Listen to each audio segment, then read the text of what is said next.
नमस्कार प्रिय विद्यार्थियों। बीए पार्ट फर्स्ट कोटा विश्वविद्यालय कोटा के पाठ्यक्रम के अंतर्गत हम भारतीय राजनीतिक विचारक विषय राजनीति विज्ञान के अंतर्गत अध्ययन कर रहे हैं। हमने पिछले व्याख्यानों में डॉक्टर भीमराव रामजी अंबेडकर के बारे में अध्ययन किया, उनके बारे में सामान्य जानकारी, उनके द्वारा किए गए अनेक पक्षों में कार्य एवं उनका एक अभूतपूर्व योगदान, मूल रूप से भारतीय संविधान के महान शिल्पी होने के परिप्रेक्ष्य में आज हम इसी पाठ्यक्रम के अंतर्गत मानवेंद्र नाथ राय के बारे में सामान्य जानकारी प्राप्त करेंगे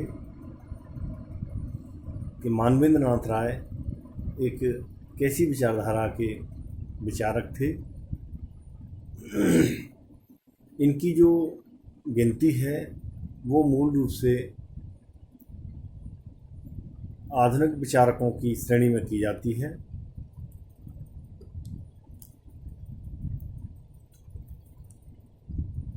इन्होंने साम्यवाद की एक ऐसी व्याख्या की जो पश्चिम के साम्यवाद एवं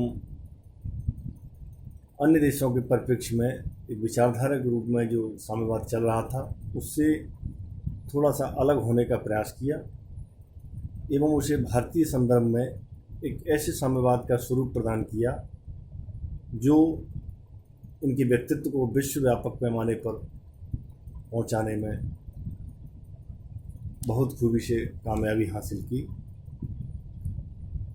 चाहे वह मार्क्सवाद की बात हो, चाहे लेनिनवाद की बात हो,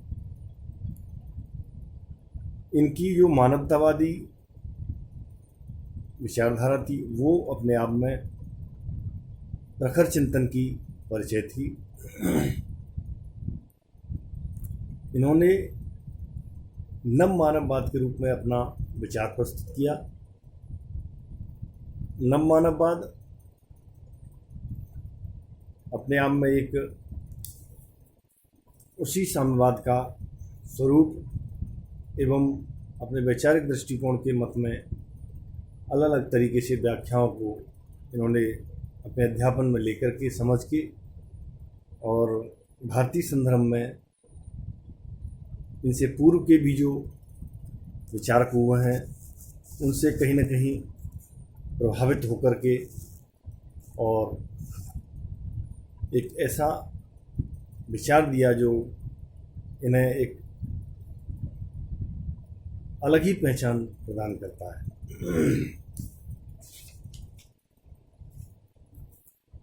मानवेंद्र नाथ राय को संक्षिप्त रूप में एम.एन. रॉय के नाम से भी जाना जाता है।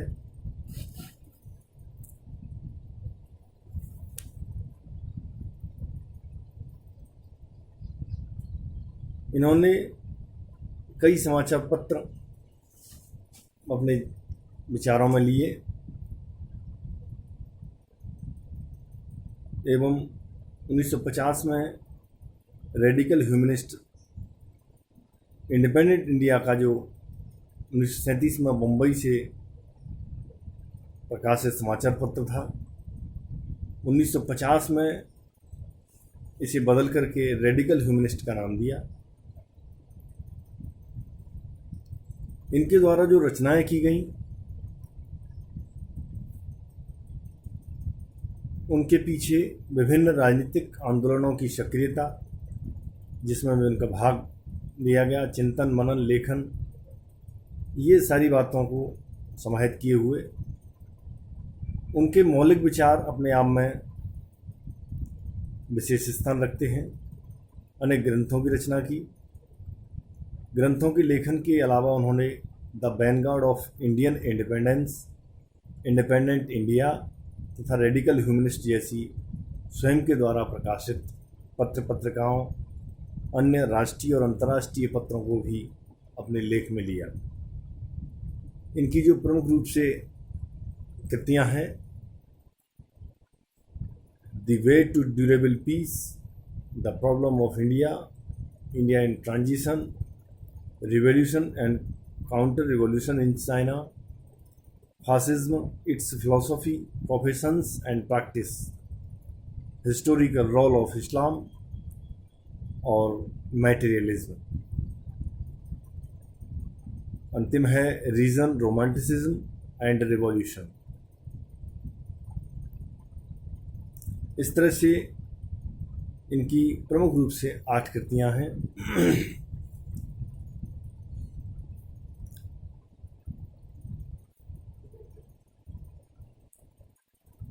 अपने जीवन में इन्होंने बुनियादी मानवतावादी या मानववादी या नव मानववाद की स्थापना या उसका प्रतिपादन करने का संकल्प किया। एक लंबी यात्रा इनके जीवन की रही, जिसमें विभिन्न वैचारिक परिवर्तनों का समावेश।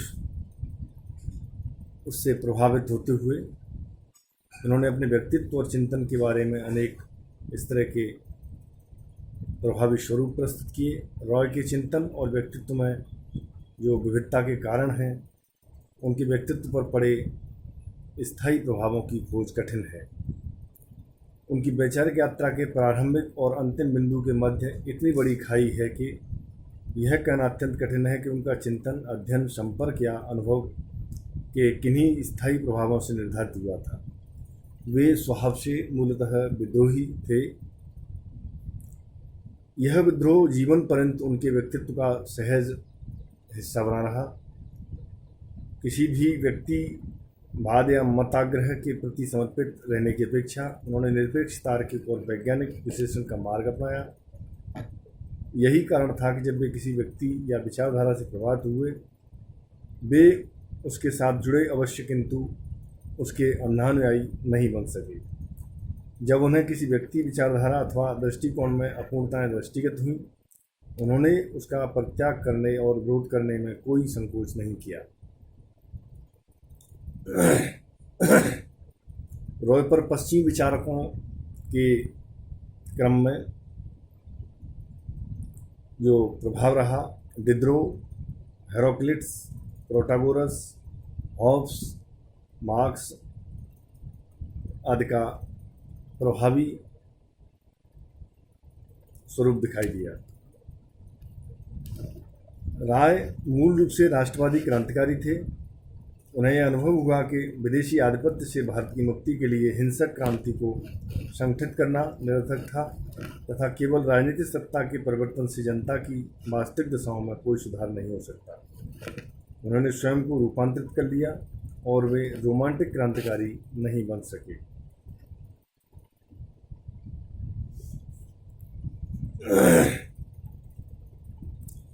इन्होंने मानव के कल्याण की कामना तथा मानव की मुक्ति के लिए आग्रह किया। वस्तुतः मूलतः मानवतावादी स्वर क्रमशः क्रांतिकारी राष्ट्रवादी के रूढ़वादी, मार्क्सवादी, अरूढ़वादी, साम्यवादी, बुनियादी लोकतंत्र, इस तरह से इनके विचारों का एक क्रम रहा, जिसमें हम देखते हैं पहला है क्रांतिकारी राष्ट्रवादी 1912 से 1916 तक। दूसरा है रूढ़वादी मार्क्सवादी 1917 से 1930 तक। तीसरा है अरूढ़वादी साम्यवादी 1930 से 1936 तक। चौथा है बुनियादी लोकतंत्रवादी 1937 से 1946 तक। पांचवा है नवीन मानवतावादी 1947 से 1954 तक।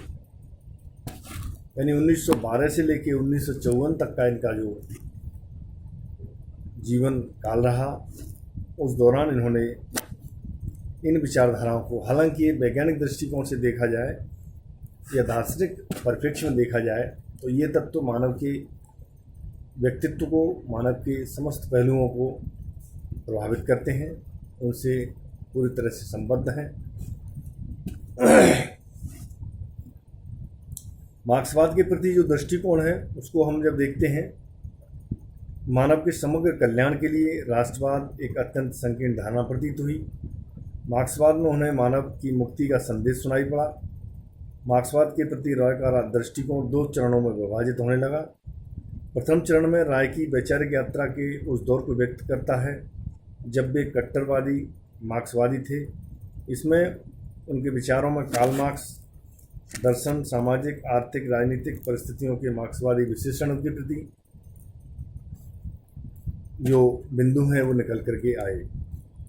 दूसरे चरण में जब हम देखते हैं रॉय के वैचारिक विकास के जो दृष्टिकोण है, जब वे कम्युनिस्ट इंटरनेशनल से अनेक वर्षों तक निकट से जुड़े रहने के पश्चात लेनिन व मार्क्स के चिंतन की अपूर्णताओं व अपर्याप्तताओं पर दृष्टिपात करने लगे थे और एक ऐसे समग्र चिंतन की आवश्यकता अनुभव करने लगे थे जिसमें आर्थिक अभावों, सामाजिक नियोगिताओं और दमनकारी राजनीतिक शक्ति सभी से मानव की मुक्ति को एक साथ सुनिश्चित किया जा सके। इस दौर के चिंतन में उनके विचारों में मार्क्स के दर्शन और दृष्टिकोण से असहमति के बिंदु मुखर हुए।